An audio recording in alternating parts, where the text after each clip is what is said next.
T-City's in the house. He's headlining UFC 231 in Toronto. Tickets on sale next week. Yourself and Max Holloway. Health concerns with Max Holloway all year.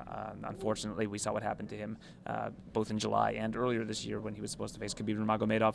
Are you concerned at all about his health going into this fight, or is that really not your concern because you're going to be fighting either way? Not anymore. Not anymore. I'm concerned more for him as a human being, for his own real health issues. But as in terms of the fight game, I'm not worried anymore if he's going to show up or not. And now is where I get to fight for the belt. No matter who it is, we're going to put on a show. Well, there was no backup plan for UFC 226. Is there a backup plan in place for this one? Yes. We've been talking, Dana White, myself, and my managers, we've already been talking to trying to figure out a solution, and we finally figured it out. That's why we finally signed, and now we're here. Will there be another fight added between two featherweights that will be on the card, or is somebody just going to weigh in as a backup? I have no idea. I heard all those trying to get up there, but I think it's at lightweight. I don't know, man. Yeah, as in terms of featherweights on that card, whether there is or not, it's not my concern unless they're getting ready to challenge the title holder. And who are some of those featherweights? Who are some guys that you think are at the top? None of your concern. None of my concern. When they get there, we fight.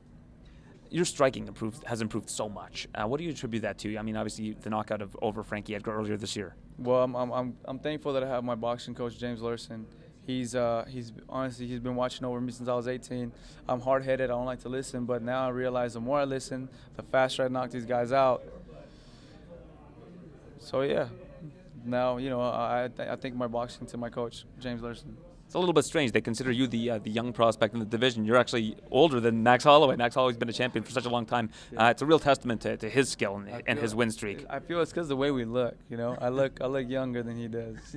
We have less miles than him, I imagine. Yeah. It's hard to beat this, Max. Do you think that there's anywhere Max is going to give you trouble? I mean, Max on the feet, he starts slow and then he comes on fast, and a lot of people aren't able to keep up with him. Yeah, that's his bread and butter, man. It's his stand-up, his ability to put pressure on you, his ability to stick and move and not get tired. That's why he is the champ.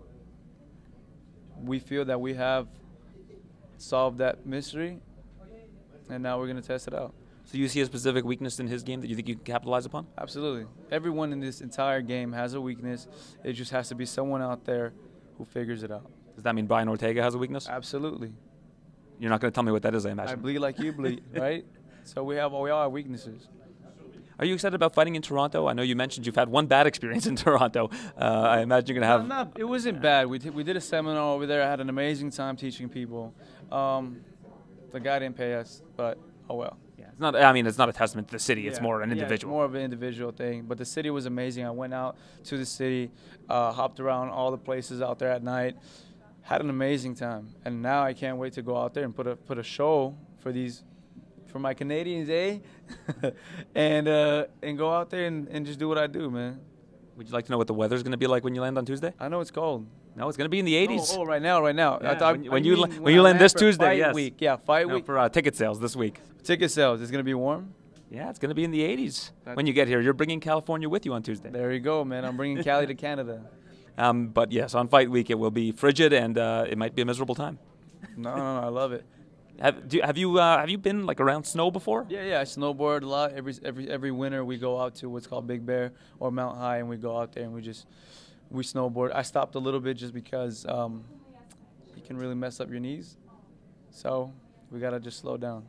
I think I overheard you talking to Brett Okamoto. You went skydiving recently? Yeah, I just went skydiving like 2 weeks ago. Yeah. What was that experience like? It was crazy, man. It was another thing that we had to get off the bucket list. I checked it off. I'm not doing it again. Bungee jumping is next. You grew up in a pretty volatile situation. Is there anything that scares you in life? Insects, snakes, anything? Spiders. I don't like spiders. There you have it. As you mentioned, every fighter's got a weakness. I think all fighters have fears too. If it crawls on me, then it's like, yeah, I panic. All right, well, there he is, Brian T-City Ortega. Tickets on sale next week. UFC 231 in Toronto, Scotiabank Arena, December the 8th. Yourself versus Max Holloway, and if it's not Max Holloway, it's going to be someone else. So you're going to see the headliner right here. You've never pulled out of a fight, have you? Nope. Well, then expect to see this man December 8th. It's Brian T-City Ortega. Thanks for your time. Don't worry, man. Thank you.